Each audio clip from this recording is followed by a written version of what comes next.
Hello everyone, welcome to my channel.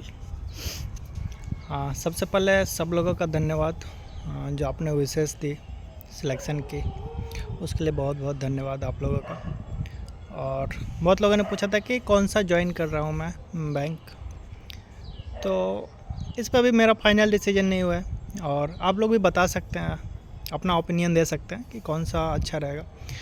दोनों job के अपने प्रॉस एंड कॉन्स है, ठीक है। पीओ में ऑफकोर्स थोड़ा सा प्रेशर है और बैंक शायद बहुत ही अच्छा है, और दूसरी तरफ बैंक ऑफ महाराष्ट्र, वो थोड़ा महाराष्ट्र स्पेसिफिक है और थोड़ा छोटा बैंक है। और ऑलरेडी मैं पीएनबी में हूँ, तो थोड़ा सा होता है, रिस्क फैक्टर होता है, वो देखना पड़ता है कि आप एक अच्छे ऑर्गेनाइजेशन छोड़ के जा रहे हैं तो किधर जा रहे हैं। ये सब सारी चीज़ें हैं। बाकी दोनों के अपने प्रॉस है कॉन्स है, तो वो एनालाइज कर रहा हूँ मैं। और शायद अभी फाइनल डिसीजन मेरा नहीं हुआ है, मोस्ट प्रोबेबली शायद पीओ में ज्वाइन करूँ बैंक ऑफ बड़ौदा का। बाकी आप लोग बता सकते हैं। दूसरी बात कि मैक्सिमम लोग खुश थे इस बात से कि सिलेक्शन हुआ, और कुछ लोगों के और भी शिकायत थे, ठीक है। 2-4 लोग ऐसे भी मिलते हैं जिनको शायद लगता है कि हाँ, मैंने बोला था कि एग्ज़ाम मेरा अच्छा नहीं हुआ था, पेपर एक्सपेक्टेड मार्क्स पे नहीं हुआ था, फिर भी रिज़ल्ट आ गया।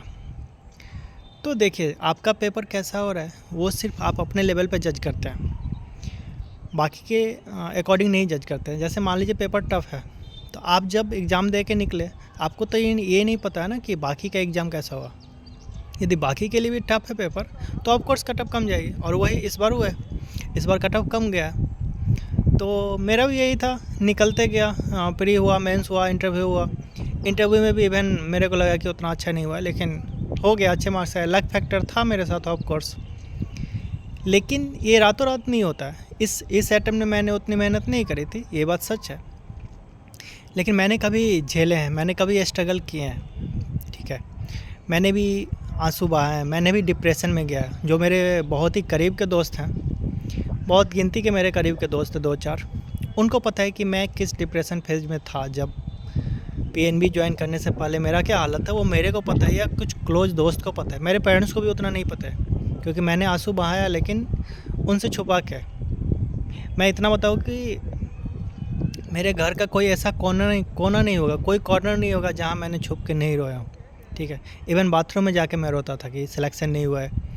मैं एक्चुअली बीटेक से हूँ, और मैंने डिसीजन लिया था कि मैं आईटी फील्ड में नहीं जाऊँगा, इधर गवर्नमेंट जॉब का तैयारी करूँगा। मेरा नहीं निकल रहा था एग्ज़ाम, बैंकिंग मेरा प्रायोरिटी भी नहीं था। बैंकिंग मैंने लास्ट में देना स्टार्ट किया।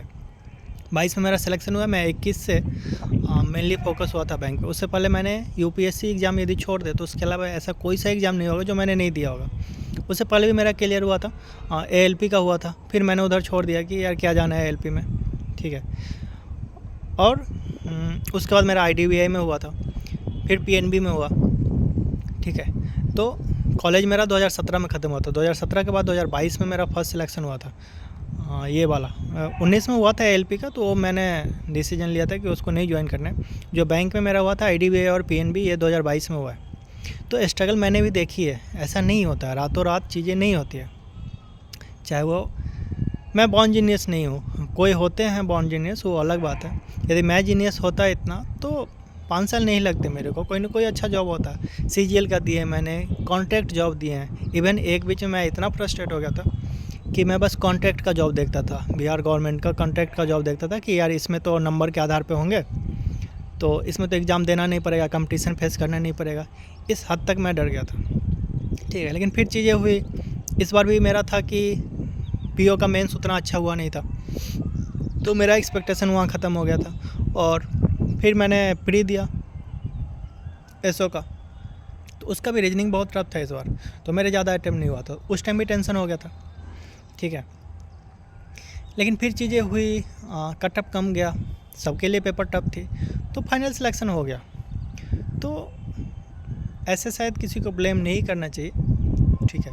और रोने का आदत नहीं है यार, आदमी फ्रस्ट्रेट होता है। जब आप स्ट्रगल के फेज में होते हैं ना, तो आपको पता लगता है कि फ्रस्ट्रेशन क्या होता है, डिप्रेशन क्या होता है। ऐसे आप किसी को बोलोगे ना कि आई एम फ्रस्ट्रेट, मैं डिप्रेशन हूँ, नहीं समझ आता यार। कुछ चीज़ें ऐसी होती है जो लाइफ में यदि खुद पे बीतती है तो आपको उसका इम्पोर्टेंस पता लगता है। उस टाइम आपको पता लगता है कि कोई आपसे बात करे, नहीं मिलता है आपको टाइम पे। बहुत कम ऐसे दोस्त मिलेंगे जो आपको साथ दे ऑनेस्टली, ठीक है। मेरे साथ भी बहुत क्लोज के 2-4 ही दोस्त हैं जिससे मैं बात करता था। अब दूसरे से बात करेंगे, नहीं सपोर्ट करेंगे वो आपको, ठीक है। तो यही सारी चीज़ें डिस्कस करनी थी। बाकी देखो डिसीजन मेकिंग के मामले में मैं बहुत पुअर हूँ। अभी भी मेरे को पता है कि मैं 2 बैंक ज्वाइन करूँगा, 2 में से कोई एक ही ज्वाइन कर पाऊँगा। और यदि BOB ज्वाइन करूँगा तो अफसोस होगा कि BOM ज्वाइन करना था, और यदि BOM ज्वाइन करता हूँ तो अफसोस होगा BOB ज्वाइन करूँगा। ये मेरे साथ हुआ। मेरा डिसीजन मेकिंग हमेशा से पुअर था। जब मैंने LP का जॉब छोड़ा था और दूसरा जॉब मेरे को नहीं मिल रहा था, बहुत दिनों तक मैं स्ट्रगल कर रहा था। उस टाइम लग रहा था कि शायद अभी ALP ज्वाइन कर लेता, अच्छा खासा सैलरी आता, लाइफ सेट होता। वो मैंने क्विट कर दिया कि यार लाइफ अच्छी नहीं है, जर्नी करना पड़ेगा, पीस नहीं है। फिर मैंने वो छोड़ दिया। फिर कोई एग्ज़ाम नहीं निकल रहे थे। फिर मेरा PNB और IDBI का एक साथ हुआ। मैंने PNB चुना कि यार अच्छा PSB है और कलर का जॉब रहेगा, प्रेशर कम रहेगा, तो उसके साथ साथ मेरे को दूसरे एग्ज़ाम का पढ़ने का टाइम मिलेगा। ये मैंने किया, लेकिन रूरल पोस्टिंग हुआ, मेरा पढ़ने का उतना टाइम मिलता नहीं था। तो वो मेरा जो मेन एम था दूसरे एग्ज़ाम का प्रिपरेशन करने का, वो सक्सेस हुआ नहीं। उस टाइम मेरे को ये अफसोस था कि यार IDBI ज्वाइन कर लेता तो एटलीस्ट अच्छी सैलरी मिलती, ठीक है, अच्छी खासी सैलरी मिलती, लाइफ सेट होता। उस टाइम ये डिसीजन था। अभी सेम वो डिलेमा मेरे साथ है कि 2 है, 2 में से कौन सा ज्वाइन करना है, ठीक है। तो ये मेरा पर्सनल ये प्रॉब्लम है। तो इसमें ये नहीं है कि हम दूसरे को शो कर रहे हैं कि डिसीजन मेकिंग पुअर है। ये ऑफ कोर्स पुअर है, मतलब रियली में मेरा पुअर है। तो आप अपना व्यूज बता सकते हैं। बाकी थैंक यू, यही छोटा सा बताना था जर्नी के बारे में और PO और SO के बारे में। Thank you.